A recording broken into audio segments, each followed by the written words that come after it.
आप में से ज्यादातर लोग बाबा साहब अम्बेडकर को जानते होंगे, पर आपने कभी उनके पुत्र यशवंतराव अम्बेडकर का नाम नहीं सुना होगा। इसका कारण यही है कि यशवंतराव ने स्वयं को बहुजन आंदोलन से अलग रखा। वो अपने पिता से खिन्न थे और घर में पिता पुत्र के बीच बहुत ही विवाद होते थे। 1935 में माता रमाबाई के मृत्यु के बाद विवाद इतना बढ़ गया कि बाबा साहब दुखी हो गए और फिर उन्होंने यशवंतराव जी को व्यस्त रखने के लिए उनके नाम पर एक निजी प्रिंटिंग प्रेस खोल दिया। उस प्रिंटिंग प्रेस के संचालन में यशवंतराव जी ने स्वयं को पूरी तरह झोंक दिया और दूसरों के घर रहने लगे। आखिर क्या वजह थी कि बाबा साहब का एकमात्र पुत्र यशवंतराव अम्बेडकर उनसे नफरत करता था? वजह जान के आप भी मानने लगेंगे, यशवंतराव अम्बेडकर का गुस्सा जायज था और वो सच बोलता था। बाबा साहब का विवाह 1907 में हुआ था और विवाह के 5 वर्ष बाद 1912 में यशवंतराव अम्बेडकर जी पैदा हुए थे।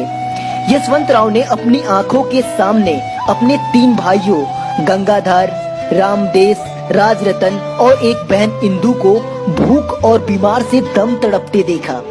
वह रोकता था अपने पिता को और कहता था, क्यों करते हो व्यर्थ मेहनत? ये एहसान फरामोश दलित आपको भूल जाएंगे और दिन रात मंदिर में घुसने के सपने देखेंगे। और बाद में यही हुआ। यशवंतराव बिल्कुल ही सच बोलता था।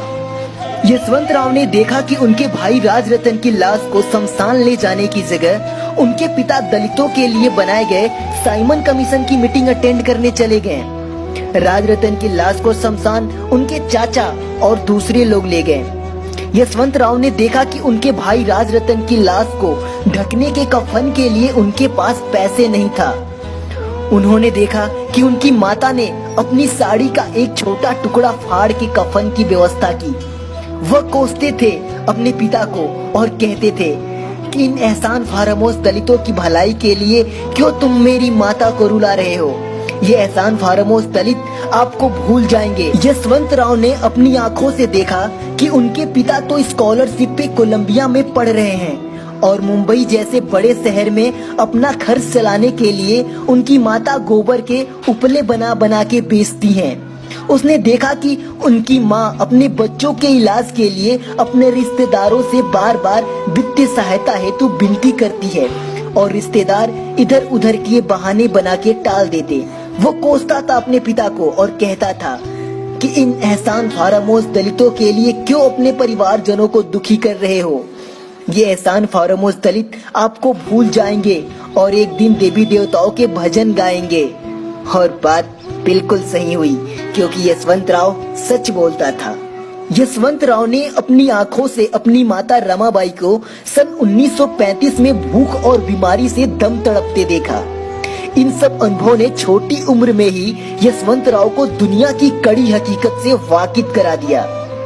वो जानता था कि बाबा साहब चाहें अपनी जान निछावर कर दे दलितों के उत्थान के लिए, लेकिन ये एहसान फरामोश दलित कभी भी उनका बलिदान ना समझेंगे। ये गद्दार लोग बाबा साहब को भूल जाएंगे और बढ़ चढ़ के जगराता आदि कराएंगे। और बाद में यही हुआ, क्योंकि यशवंतराव सच बोलता था। यशवंतराव जानता था कि यह दलित बाबा साहब की जयंती में 10 रुपए का चंदा देने से नाक सिकुड़ेंगे और मंदिर बनवाने के लिए 5,000 10,000 रुपए आसानी से दे देंगे। बाद में यही हुआ, क्योंकि यशवंतराव सच बोलता था।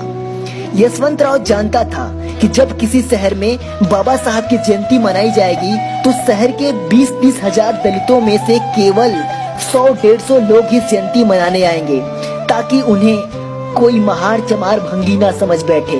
और बाद में यही हुआ, क्योंकि यशवंतराव सच बोलता था। यशवंतराव जानता था कि आरक्षण का फायदा उठा के यही दलित लोग सबसे पहले अपने लिए गाड़ी बंगले का इंतजाम करेंगे, दूसरे दलित भाइयों की परछाई से भी दूर रहेंगे। एक बंगला बन जाने के बाद दूसरे बंगले का इंतजाम करेंगे और दूसरा बंगला बन जाने के बाद तीसरे बंगले का इंतजाम करेंगे। और बाद में यही हुआ, क्योंकि यशवंतराव सच बोलता था।